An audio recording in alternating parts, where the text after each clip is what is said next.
Hi there and welcome to Boundless.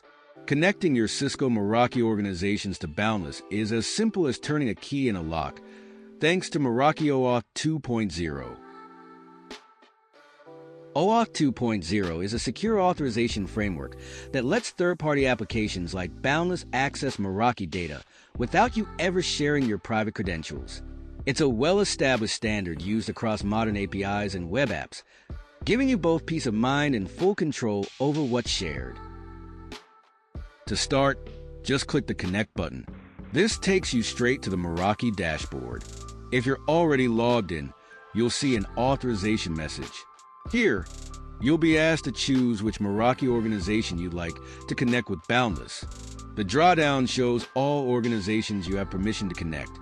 If something's missing, double-check it's not already connected or contact Meraki support. Select the organization you want, then click Allow. This sends a secure connection request. In just a moment, you'll be back in Boundless. If everything goes smoothly, you'll see a success message, and your organization will appear in the connected list with a connected status. That's it. Your Meraki organization is now linked with Boundless. If you have any questions about Meraki OAuth, check our knowledge base. Thanks for watching, and see you in the next video.